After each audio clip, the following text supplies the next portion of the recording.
new report illustrates just how stuck the housing market is. You hear real estate agents talking, in the last 2 years, consistently about how slow the turnover of homes has been. And a lot of it has to do with interest rates that sellers are sitting on. They don't want to move. They don't want to sell their home. And so you don't have that normal velocity of sales. What's it going to take to get that going, to get this real estate market moving again? Let's jump on into it. Here we go. So just 2.5% of homes in the U.S. changed hands this year in the first 8 months. That's the slowest turnover rate in at least 30 years. So if you're a real estate broker and you feel like things have just slowed down and you just don't have that normal reach out from your sellers, from your database you've developed from the last whatever decades of years and years and years, it's not something in your head. You're not just freaking out that your own business is slow. It's really slow. So the latest data from the real estate brokerage underscores just how much the housing market has stalled in 2024. It didn't stall in 2024. It started stalling in 2022, continued stalling in 2023, and in 2024, we're still there. We've just had a huge slowdown. This has been as Americans face the toxic combination of record high home prices and then elevated real estate mortgage rates, creating one of the most unaffordable housing markets in a generation. A rate cut by the Federal Reserve this month has fueled hopes that the interest rate sensitive housing market will soon experience a fresh jolt. You know, the Fed did a 50 basis point drop. They cut their rates, which don't correlate directly with mortgage rates, but they're a pretty good indicator. When the Fed does that, it's a reflection of kind of what's going on in the economy. And to me, mortgage rates have fallen a little bit since then, but there hasn't been a 0.5 point drop in mortgage rates. And why is that? Well, because they're not directly correlated. And a lot of folks figured that there was already going to be a 0.25 point drop by the Fed, maybe a 0.5 point drop. And there was. So a lot of this Fed action has already been priced into the markets. It's already there. You've already got the rates. And that's why rates have kind of been going down. I think we need to get under 6% consistently, 5.75%. to really get just a little bit of velocity going to stimulate that real estate market. I don't think you're going to see a big run anytime soon, but we're on the track moving forward versus still going down, which is where we've been in 2022 and 2023. So home turnover is at a record low. Just 25 out of every 1,000 U.S. homes changed hands between January and August this year. 30-year low. And you can kind of see where in time, 2016, that was more like 35. 2021, when things were absolutely rolling, right? When things were just screaming, you had damn near 40 homes out of 1,000, 39.6. Right now, you're at 24.6. So, the numbers don't lie, right? Data doesn't lie. We rely upon the data and the statistics, and then we just make up the rest. But what this data tells us is the housing market in 2024 has been really frozen. And if you've been in real estate, you know what I'm talking about. Yeah, it's been frozen. It's because sellers don't want to sell homes that they have ridiculously low mortgage rates on, and prices have still gone through the roof. When you have mortgage rates that have jumped that much, and then on top of that, you're still experiencing a 5, 6, 7% run in pricing year over year over year over year. Talk about an affordability issue. And then you don't have the supply. We have not had enough supply as a nation for decades, literally. Decades. Since the Great Recession, which started in 2006, 2007, 2008, somewhere in there, depending on where you were in the country, we haven't had, good supply. We haven't had that. 4 to 6 months makes a balanced market. We haven't had that 4 to 6 months of supply in years and years. Under 2 months of supply has been consistent. It's like it's the new norm, right? No supply is the new supply. About 25 out of every 1,000 homes were sold between January and August. This means 37% fewer homes were sold between January and August this year from during the same period in 2021.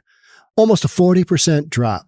So, I mean, no wonder. Now, 2021 was, that was on steroids because all of a sudden, you've got the pandemic, you got super low interest rates, you got people working remotely. They were promised, we're going to work remotely forever. People bought into that. And I am literally hearing stories now of, we work for Amazon and we were told that we're going to be able to work, from home forever. And I went out and I got a dog, and then my wife got pregnant, and we figured out our schedules, and, we want to live in the country. That's not happening now. And now I got to commute 150 miles each way. Not happening. They're quitting working from whomever's making them, come into the office. How many of those we'll see? Who knows, right?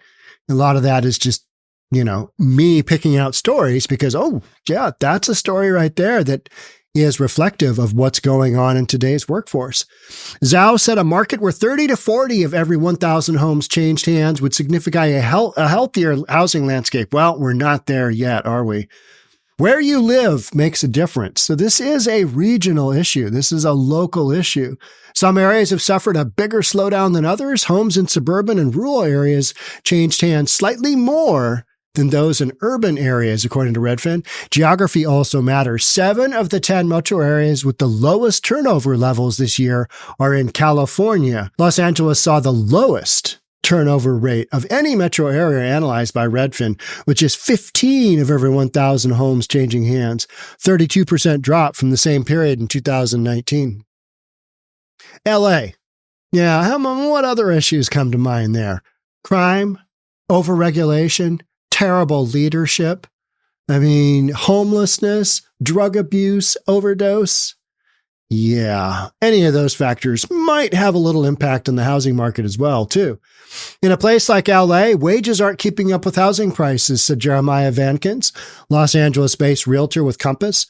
There is not that much new construction inventory hitting the market, and when it does, it's not at entry-level prices. That is the entire West Coast, basically, in a nutshell. When people talk about building our way out of this supply issue, well, when the homes are coming on the market, they're not affordable homes. They're not entry-level housing. Because dirt is so expensive, the finished product is going to be, equally as expensive coming out of the ground. Cost of construction is so high that building and then offering something below $1 million is hard to do, he added. That's becoming the same issue in Seattle. You've got these little, rectangular homes that we call cereal boxes because they're literally a room wide and they're deep, a couple of rooms, and they 3-4 stories because that's how you get them built. So many of them are now $1 million. If you got a view, that's $1.3 million. 10 U.S. cities with the slowest pace of home sales. You got LA, you got Boston, San Francisco, Oakland, Anaheim, San Jose, Providence, Rhode Island, Montgomery County, Pennsylvania, Sacramento, San Diego. Man, look at all those California. California has really bent over and taken it. And a lot of that has to do with, political leadership and where the state is. And you've got massive budget shortfalls. San Francisco, you've got the whole, remote from home, work from home, remote work. That's what I meant to say. San Francisco's just got all kinds of issues. LA, you got that strike, that writer's strike, and things aren't great in the entertainment industry. But so much of it has to do with just California in general has just really bit the big one. So I see a lot of entertainment workers out of work, and they haven't been working for years. Their money is starting to dry up. That's LA specifically. Boston, second slowest market, and saw a nearly 38% drop in homes changing hands from 5 years ago. So consistently, you are seeing down numbers for a lot of these cities. So Austin, Texas, which has emerged in the past few years as a major tech hub, saw the largest percentage decrease in home sales over the last 5 years of all 50 major metro areas. Texas State Capitol recorded 30 sales for every 1,000 homes, just about half of the 2019 rate. So we have beaten the fact that these markets are slow. They're super slow. What about some markets where we've got faster pace of home sales? We got Phoenix. We got Newark, New Jersey. We got Nashville, Tennessee. We got Tampa, Nassau County, St. Louis, Austin, Denver, Jacksonville, Detroit. Now, what I would say about some of these is Phoenix, you've got a bunch of new construction that is actually affordable, 300, 400, 500. And you might say, well, Sean, 500,000 isn't affordable new construction. On a national basis, not that far off, right? 300 certainly is. 400, yeah. And then we've got Newark, New Jersey. You're close to New York City. Nashville, Tennessee. You've got some relatively affordable housing there. And it's a destination where people want to go. They're going away from California and they're going to places like Nashville. They're going to places like Tampa because better quality of life. Austin, Texas. Going there. Top 10 cities with the fastest pace of home sales. So even though Austin has dropped its numbers, it's still got decent number of folks that are going through the rotation, buying, selling.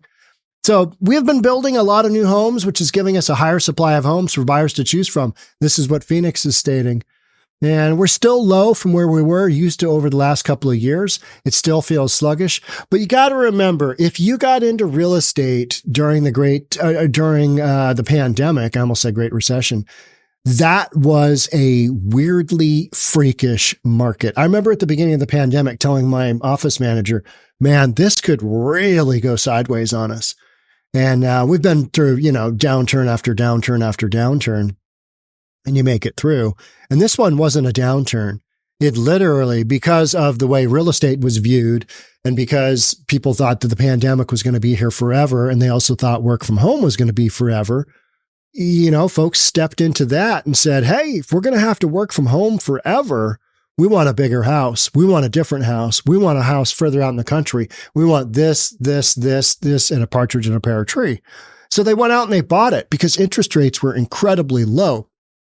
Federal government did that to offset the impacts of the economy, make it easy for people to borrow, and they will, and you'll still create, the economy going. Well, then we had the Inflation Reduction Act, which, and things like that.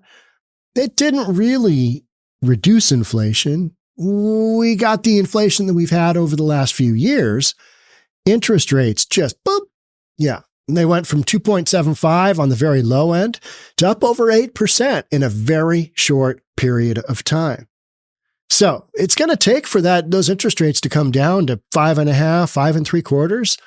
I thought we'd have more activity than we do at close to 6, which is kind of where we're at now. Reviving a stagnant housing market, mortgage rates have steadily fallen in anticipation of further interest rate cuts from the Fed, with the average 30-year fixed mortgage rate dropping to 6.08% in the week ending September 26. It's according to Freddie Mac. While there's a significant decrease from the recent peak of 7.79% last fall, it's still higher than the average mortgage rates in the nearly 14 years between 2008 and 2022. And that includes the entire Great Recession. So this historically lethargic home sales in part to the lock-in effect. That's what you got going on. You've got Americans that have really low mortgages and they don't want to give those up. And I don't blame them. I've got one of those too. Don't want to move, wouldn't want to move to a home where I got to pay a whole bunch more than what I, purchased mine for. And then on top of that, have to pay a mortgage rate that is, nearly double what I've got now. So why would I want to do that? I wouldn't. And I don't. And that is what the vast amount of Americans are sitting on. They're just like, no, I don't want less house and more mortgage payment. I'm going the other way. I'm going to try and get away from that. But until we get mortgage rates, I think with the 5 in front of them, you're not going to see a ton of movement. But what we're seeing now is some more movement than we've had over the last couple of years. And that's what it's going to take to kind of level things out and get back to, not only a, listing inventory that's a little bit more normal, but a turnover where buyers and sellers can work a deal, and you're going to have a little bit more just revolution of sales within the marketplace.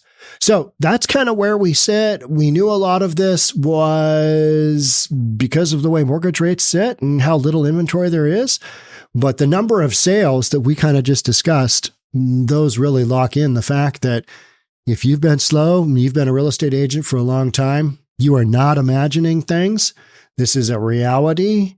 Hang in there and do whatever it is to make a go of it. And if that means you got to go get a different job, whatever. This has been one of the most abrupt slowdowns that I've seen in a career that spans 80s, 90s, 2000s, 2010s. And here we are in the 2020s.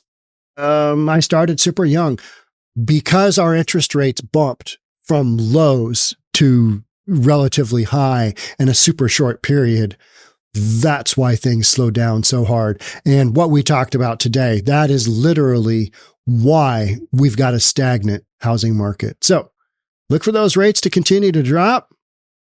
Do what you got to do to stay afloat. That's it for me on this one. Thanks so much for being here. Catch up on the next one. Bye for now.